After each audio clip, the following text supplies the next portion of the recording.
Tim, Don, welcome to Bermuda. Well, we gave you the best that you can get here so far in this year. But your career spans quite a bit of time and success. When would you have realized that doing a sport like triathlon, like you do, was it for you? You know, when you're younger, you always dream about going to the Olympics, about being a world champion, and I was no different. That's what I did. And I think when you're going through the process, you don't really think of that. And then I guess I have to sometimes look back at my success to realise I am living the dream, my dream. Mm-hmm. I've never had a job. I can swim, bike and run anywhere in the world. Bermuda, Colorado, England, South Africa. For me, it was when I was 19 and all my friends were just finishing off university and they were looking for work. And I said, well, I've kind of got a job. They were like, no, but you're still doing triathlon. I said, well, that is my job. I can race for prize money and I have some sponsors and I'm just going to move to South Africa for 5 years to live there. Right. So yeah, it was about then when I was just before I was 20. There's always something that turns that makes you realize this is it. I could be the best in this sport. When did you figure that out for yourself? You know, for me, I think I was lucky that I've always had good coaches, and not necessarily, when I say good, I don't mean they're giving me the best athletic training, but it's a very holistic approach, and they really worked on my mental game from a young age. And I think as I did well in training and I upped my game in the races against the seniors as a junior, you know, they put the self-belief in myself and said, you can be the best in the world. And I think when you have people you respect and admire tell you that, you believe them, and I did. But again, at the same time, nothing comes easy. Mm-hmm. And I was always willing to work hard and to, you know, go the extra mile, whether it's getting up early to stretch before training, work on my nutrition, work on my equipment choices. So, you know, I've really loved the process of trying to be the best in the world. And even now, if you ask even someone like Michael Phelps or Michael Johnson, you know, they would always say, I think I could have gone better. I think I could have gone faster. And I'm no different. I'm still looking for that perfect race. Right. When you have those disappointing moments, whether it be race, whether it be training, because you do have disappointing moments in training and so forth, what do you tell yourself to get back on that horse, to make sure that, yeah, I'm on the right track, it just didn't work out this time? You know, it's a good, I think, you know, through life, it's never a perfect line. You know, wherever you're going, the journey, and sport's no different, there's always going to be setbacks. And I always say, you know, when these things happen, it's how you deal with them and who you deal with them with. Mm-hmm. It's not the best to close off and shut down and try and, you know, it's hard, but it's worth asking for advice, for help. Mm-hmm. And again, you know, whether it be my broken neck last year, or even, you know, a race that doesn't go so well because you get a flat tire, when you know, whatever the small or large, you know, it is going to happen. Mm. And you need to get back on that horse as soon as possible, and, you know, trust in the process, and as I say, lean on your coaches, your family and your friends. A lot of people only see success, only talk about when an athlete does really, really well on a day sort of thing. But there are times when athletes are alone and they start doubting themselves, or they're looking in the mirror and saying, why are you doing this? Why are you do? For the person that's probably going through this right now as a young person, as an athlete, and, you know, middle age or whatever, what advice would you have for them? I would definitely say you've got to control what you can control, and the only thing you can't control the weather, you can't control your competition, but you can control yourself. Sometimes it's good to look inwards and get self-belief and strength from looking inwards. And again, it's good to look over your shoulder and see how far you've come. And, you know, when you first start training for something or studying for something, you're like, no way can I get an A, no way can I be world champion. But as you slowly get there, if you look how far you come, you can go, well, actually, I've come pretty far. If I carry on this process, if I believe in myself, you know, when people doubt me or when I doubt myself, I need to look in the mirror and say, I am giving 100%. You know, I believe that I can still do it. And it's not plain sailing. You know, life is a journey, and I think it's how you live the journey and how you, not respect, but how you embrace it, because and it's how you deal with it as well on the way. When you're looking at you come here to do a clinic. When you look at someone, can you tell if that person has the drive or has the technique to take it that much further? You know, for me, it's grit. It's that drive that is the passion, and that's what would come first. You know, skills we can teach people. We can teach people how to swim, how to run efficiently, but they've got to want it. You know, and again, at the junior clinic, you know, it's the passion for the sport.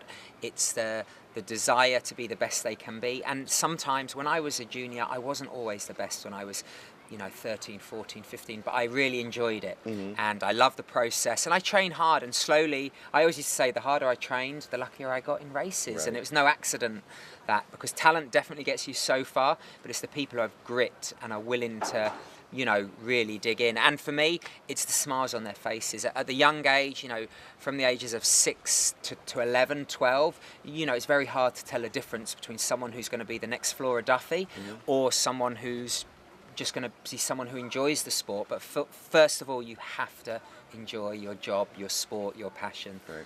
How does one put together a very technical and gritty triathlon event? Because you have to be disciplined enough to measure yourself in the swim, to save a little bit for that bike, to save a little bit for that run. So putting that together, how difficult is it? It's a skill, it's an art, and it doesn't happen overnight. You know, I've been a professional athlete for over 20 years, and I still make mistakes by getting too excited and, you know, maybe riding a little bit too hard and then suffering. And it's having confidence in your race plan and with your, you know, the level we're talking out. You know, I know I have a bike coach, a triathlon coach, a strength and conditioning coach, and lots of other athletes have the similar team. It's everyone sitting down and saying, how can we execute the best race to win this race? And sometimes it is to ease off at certain times and push at other times, and you've got to trust in that and stick to it. Don't let your emotion, don't let your heart take over something that is actually quite scientific and quite practical, you know, to execute a race. It's no fluke that Flora knows these roads and can attack, but she knows she could go harder on the bike, but she knows she needs to save something for the run, and you don't want to fall off. There are many aspects that it's, as you say, when we look at it, it's like, wow, that looks easy, but often the easier something looks, the harder it is I to was make just it going to look say, easy. her performance in Bermuda last April was for the spectators a remarkable feat. What she was able to do on the bike, pulling away and almost coming to lap the field and so forth. But putting something like that it worked out well in her favor. But the adrenaline of the crowd being home and all that, you've seen athletes kind of blow up in that regard because they've listened to their heart as opposed to listen to the training method in the mind and what they could do. How does one control that? Because you can get caught up in that crowd screaming your name and just wanting to do more for them. It is hard, but you know, someone like Flora, she was coming off the Commonwealth Games. She knew she knew physically she was in the best shape. For her, it would have, the hardest thing coming here was the mental aspect, because she knew she was in great shape. She knew what she wanted to execute, but the pressure, a current Commonwealth gold medalist, Bermuda, I don't think has had one for 20, 30 years. Right. To come here and everyone is like, well, she won that. Of course she's going to win this. So for me, I would say what she did here in Bermuda and how she executed it was far more superior than the Commonwealth Games because of the pressure that the whole sport put her. And that's what makes her the best in the world. That's what makes her special. And going forward, that's what makes Flora a genuine contender for an Olympic gold medal. And she would have, as much as she was maybe using the crowd for that extra 1%, she would have still been looking at her numbers on her bike computer. She would have still been taking note on her nutrition, her hydration. She would not have let anything be different from any other race, because that's when you make mistakes. Right. You bring here knowledge. What are some of the things you want to pass on to the people that show up to the clinic? For me, I really want to pass on my love and passion for the sport, because it's given me so much. I've met so many amazing people. I've lived and trained and raced all over the world, and I want people to see that it's not just it's not just something for people who are very elitist. It's a sport for anyone. Anyone can do a triathlon. Sure, maybe not an Ironman or an Olympic distance, right, but we can start with team relays. Right. And I want them to see that it's such a community.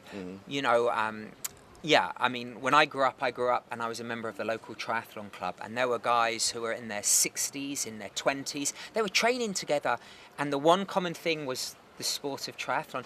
They wouldn't have known each other otherwise, and I think it really brings people together, and it's a great, healthy sport that can give the athlete, you know, great fulfillment, but also, you know, it can give people around them, you know, great fulfillment and be really enjoyable as well. All right. Well, thank you for your time. No, thank Look you for forward having to me. seeing you at the clinic and the message you bring to Bermudians who want to try at least one triathlon. Brilliant, that's awesome. Thank you very much. All right. Appreciate it.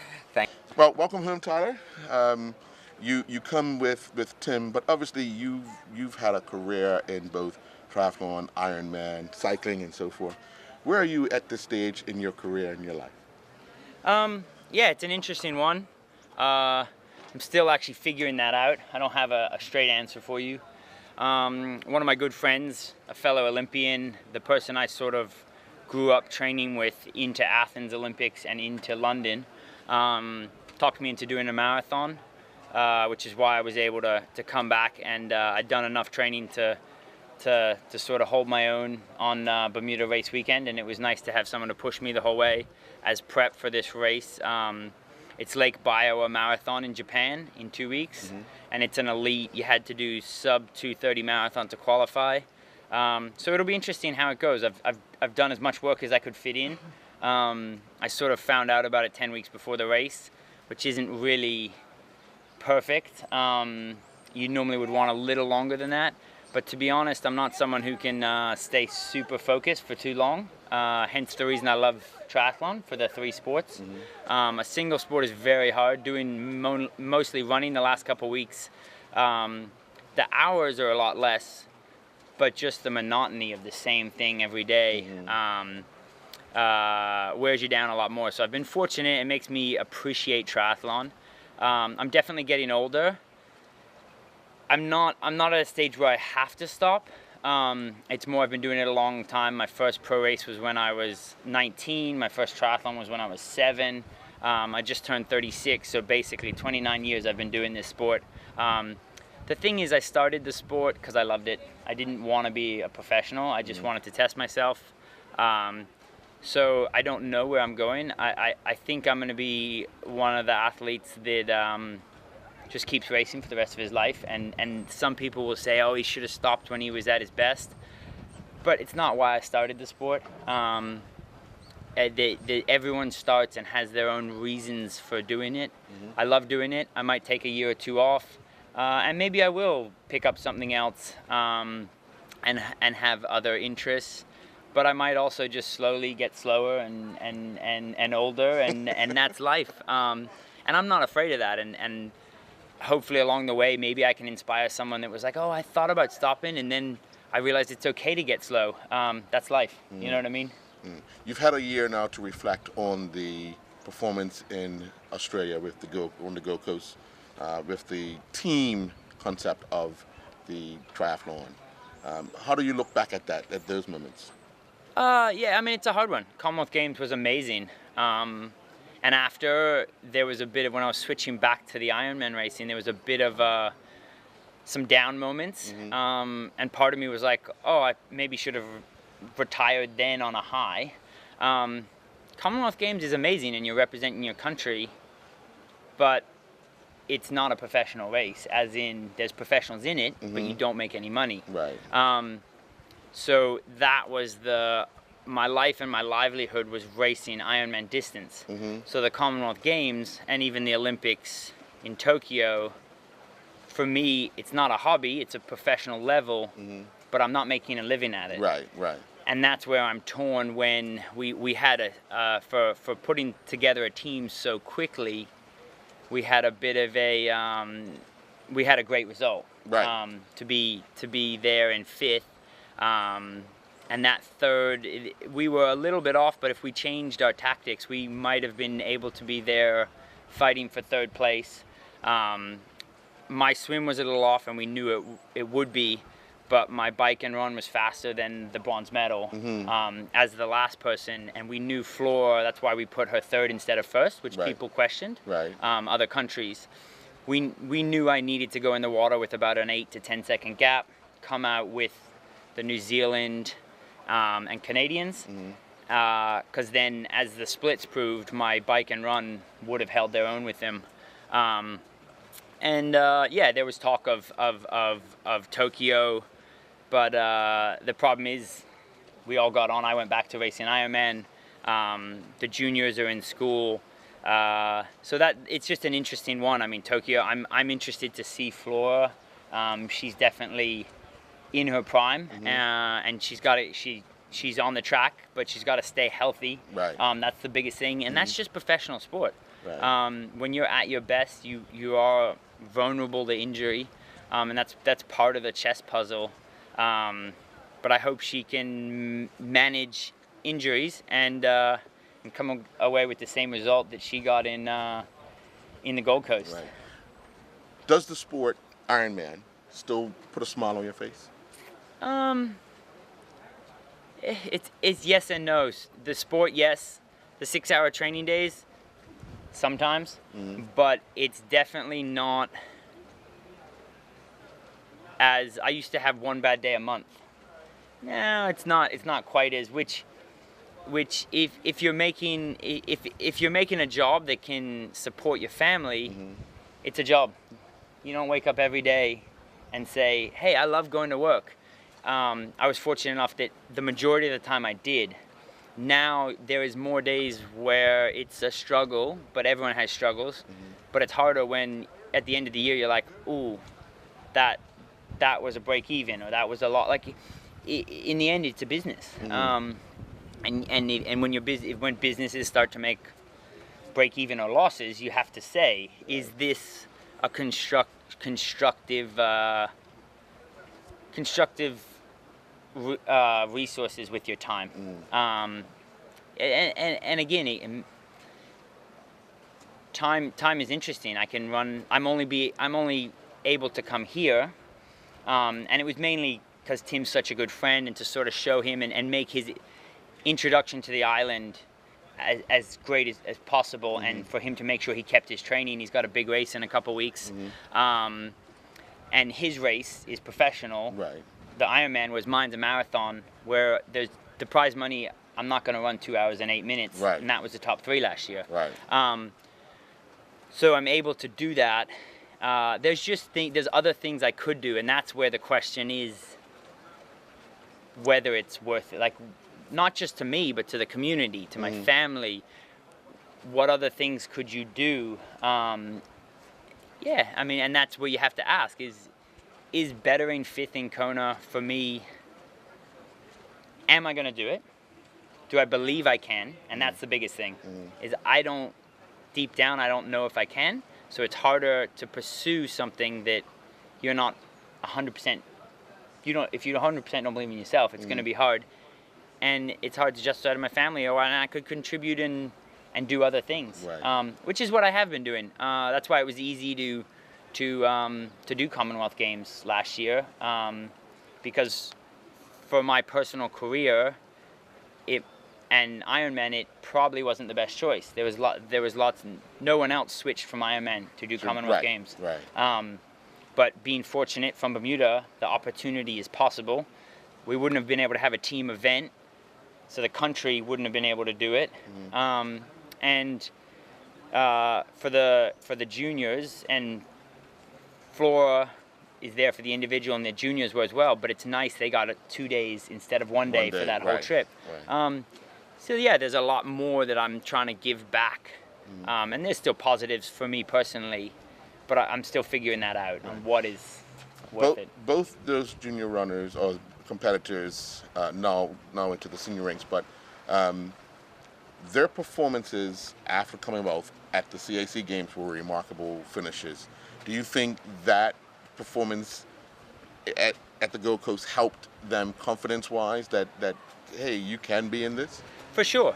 When you perform at the Commonwealth Games and then CAC is a step down Right. in as far as how you'd grade it.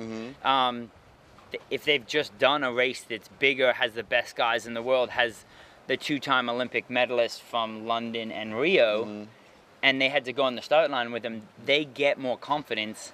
It doesn't guarantee a better result. They have to work hard. Erica and Tyler both do. They put the hard work in training, and they put the hard work out there on a race day. So yes, definitely, it all helps. Nothing's a guarantee, but it definitely, I would say, aided. It's a step in the right direction, and Bermuda's got so much young talent, and we have the opportunities in front of us. Like we get to go to Commonwealth, we get to go to Pan American, we get to go to CAC, and then ultimately the Olympics. It's Is triathlon right now in Bermuda on the right path? Yes, 100%. The fact it has a world WTS race here, it's having the championships in 2021. Steve and Patty Petty have done an amazing job. I don't think people realize how much they've done for the sport. Patty's been to every world championship since the first one, I think, was in 1989 in Avignon, France, and she's been to every one but 3. It's a large reason why the ITU had trust in Bermuda, and that we got the other ones is from people that they can relate to. It for a country of 65,000 people, 21 square miles, what Bermuda is doing and has done is amazing. So I definitely think they're on the right path. They're actually a bit of a trendsetter, and we just don't realize it because it's here. We're like, oh yeah, that's a local kids group. Right. I've had friends come down. Brad Callafell at the time was world #1, came down from Australia, and he said, this is amazing. Like, there's no other place in the world that has a kids group that's this. Every weekend they're down swim, bike, running. It really is a special place. Yeah. Well, before we go, I want you to say hi to the family back at home. I will. This is your opportunity. Hi, Nick, Savannah, Walker, Gracie, and soon to be Fletcher. We've already named the little Bubba. Miss you guys. The plan was for you to be here, but Fletcher's coming, so we couldn't. Love you guys. Bye. Thanks a lot. Thank you. Appreciate it, man. Audio Jungle.